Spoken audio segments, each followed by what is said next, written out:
Hello అండి, రాధారమణంకు మీకు స్వాగతం. ఈరోజు వీడియోలో ఒకే పిండితో ఒకే పాకంతో 3 రకాల స్వీట్ రెసిపీస్ చేయబోతున్నాం. అవే కొబ్బరి బూరెలు, అరిసెలు, నువ్వుల అరిసెలు. కొత్తగా నేర్చుకునే వాళ్ళైనా చేయగలిగేలా ప్రతి స్టెప్లో మామూలుగా చేసే తప్పులను చెప్తూ ఆ తప్పులను ఎలా సరిదిద్దుకోవాలో డీటెయిల్డ్గా వివరిస్తాను. వీడియోను చివరి వరకు చూడండి. అరిసెలు చేయటానికి రేషన్ బియ్యం, ఇంట్లో మనం తినే బియ్యాన్ని కూడా వాడుకోవచ్చు. కానీ పాత బియ్యంతో పోలిస్తే కొత్త బియ్యంలో జిగురు ఎక్కువ ఉండటం వలన కొత్తగా నేర్చుకునే వాళ్ళకైనా కొత్త బియ్యంతో అరిసెలు సులువుగా చేయొచ్చు. నేనిక్కడ కిలోన్నర బియ్యం తీసుకున్నాను. వీటిని 2-3 సార్లు కడిగి కనీసం ఒక రోజంతా నానబెట్టుకోవాలి. బియ్యం పులుపు వాసన రాకుండా ఉండటానికి 12 గంటలకోసారి కడిగి నీళ్లు మార్చితే సరిపోతుంది. 24 గంటల తర్వాత బియ్యాన్ని జల్లిగంపలో ఒక బట్ట వేసి వడకట్టుకోవాలి. 20 నిమిషాల తర్వాత బియ్యాన్ని బయట గిన్నెలో పిండి పట్టించుకోవాలి. పట్టించిన పిండిని ఖచ్చితంగా జల్లించి పెట్టుకోండి. పిండి పట్టించాక దాంట్లో తడి ఆరిపోకూడదు. ఆలోపే పాకం పట్టుకోవాలి. మిక్సీ జార్లో 20 యాలకులు, ఒక మీడియం సైజ్ ఎండు కొబ్బరి ముక్కలు వేసి మెత్తగా పొడి చేసుకోండి.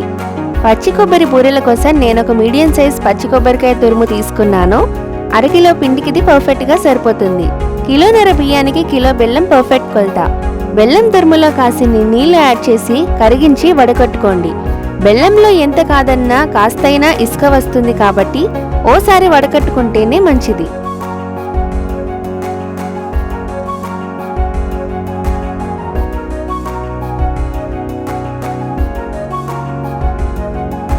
అరిసెలకు ముద్ద పాకం పట్టుకోవాలి.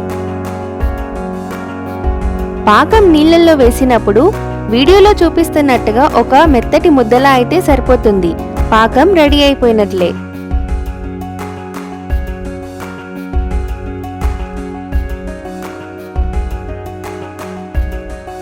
స్టవ్ ఆఫ్ చేసి పాకంలో 2 టేబుల్ స్పూన్ల కరిగించిన నెయ్యి, 4 టేబుల్ స్పూన్ల కుడక యాలకుల పొడి వేసి కలుపుకోండి.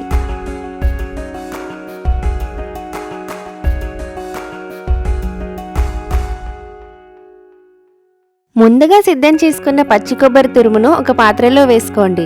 కొబ్బరి బూరెల కోసం 3వ వంతు పాకాన్ని ఈ పాత్రలో పోసి కలపండి.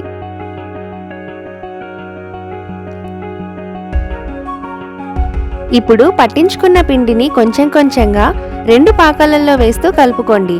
పిండి ఎప్పుడైనా ఒకేసారి వేసేయకూడదు.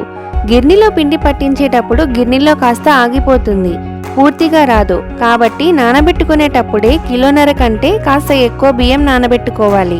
పిండి కాస్త ఎక్కువ తక్కువ అయ్యే ఆస్కారం ఉంది కాబట్టి పాకానికి సరిపడా వేస్తూ ఉండాలి. వీడియోలో చూపిస్తున్నట్టుగా పిండి గరిటెకు అంటకుండా సులువుగా విడిపోయిందంటే పాకానికి మనం వేసిన పిండి సరిపోయినట్టు అర్థం. లేదా అరిసె చేయడానికి పిండి అనువుగా ఉందో లేదో చెక్ చేసుకుంటే మీరు తదుపరి పిండి వేయాలో లేదో డిసైడ్ చేసుకోవచ్చు. మనం తీసుకున్న బెల్లం కొలతకు మాకైతే పిండి పర్ఫెక్ట్గా సరిపోయింది. ఒకవేళ మీకు బియ్యం పిండి తక్కువై అరిసెల పిండి పల్చగా అయితే ఫ్రిడ్జ్లో పెడితే గట్టి పడుతుంది. టెన్షన్ పడాల్సిన అవసరం ఏం లేదు. పాకం పట్టిన పాత్రలో అరిసెల పిండిని ఉంచకూడదు. పాత్ర వేడికి పిండి గట్టి పడుతుంది. వేరే పాత్రకి నెయ్యి రాసి అందులో పెట్టుకోవాలి. కొబ్బరి బూరెల పిండి కాకుండా మిగతా పిండిని 2 భాగాలుగా విభజించాను. ఒకటి నార్మల్ అరిసెల కోసం, ఇంకోటి నువ్వుల అరిసెల కోసం. ప్రతి పిండి మీద 2 టేబుల్ స్పూన్ల నెయ్యి వేసి ప్రెస్ చేసి మూత పెట్టి ఉంచితే ఎంతసేపైనా పిండి అస్సలు ఆరిపోదు, గట్టిపడదు కూడా. అరిసెలు చేసే ముందుగా మేము మూకుడిలో 1 రూపాయి బిళ్ళ వేస్తాము. అలాగే చిన్న అరిసె చేసి వేయించి స్టవ్ వెనకాల వేస్తాము. మీకు కూడా ఇలాంటి సంప్రదాయం ఉంటే కామెంట్స్లో చెప్పండి. ముందుగా కొబ్బరి బూరెలు చేసుకుందాం. ఒక చిన్న లడ్డు సైజ్ ముద్ద తీసుకొని రొట్టెల పీట మీద పాలిథిన్ కవర్ వేసి కాస్త నూనె రాసి బూరెలు ఒత్తుకోవడమే. నూనె వేడయ్యాక బూరె వేసి నిదానంగా కాల్చుకోవాలి. అరిసెలైనా బూరెలైనా లో టు మీడియం ఫ్లేమ్ మీద కాల్చుకోవాలి. నూనె మరీ ఎక్కువ వేడిగా ఉన్నా బయట కాలుతుంది, కానీ లోపల పిండి పిండిగా ఉంటుంది. కాబట్టి నూనె ఓవర్ హీట్ అవ్వకుండా ఒకదాని తర్వాత ఒకటి వేస్తూనే ఉండాలి. అప్పుడు ఒకే మంటపై నిదానంగా కాల్చుకోవచ్చు. చూసారా బూరె ఎలా పొంగిందో? అంతే. ఇలాగే మిగతా బూరెలన్నీ చేసేసుకోవాలి. తర్వాత అరిసెలు చేద్దాం. చాలా మందికి అరిసెలు చేస్తుండగా రంధ్రాలు పడుతుంటాయి. దానికి ముఖ్య కారణం పిండి జల్లించుకోకపోవడం, బెల్లం ఎక్కువ అవటం, లేకపోతే అరిసెలు మరీ పల్చగా ఒత్తడం. కాబట్టి అరిసెను ఓ మాదిరి మందంగా ఒత్తుకోవాలి. అప్పుడే రంధ్రాలు లేకుండా అరిసెలు బాగా పొంగుతాయి.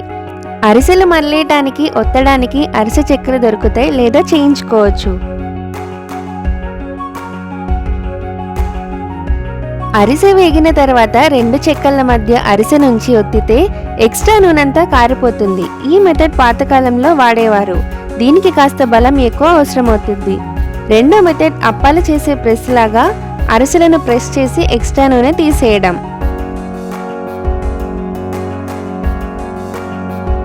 ఒత్తుకున్న అరిసెలపై గసగసాలు చల్లుకుంటే సరి. నోట్లో వేస్తే కరిగిపోయే అరిసెలు రెడీ అయిపోయినట్లే.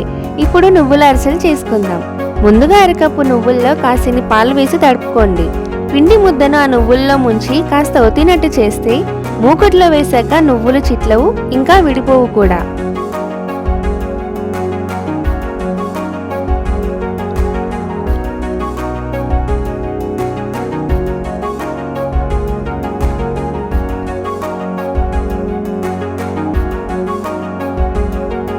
చూసారా, నువ్వులు చిట్లలేదు. 2 వైపులా ఎర్రగా కాల్చుకొని ప్రెస్లో ఒత్తుకుంటే సరి.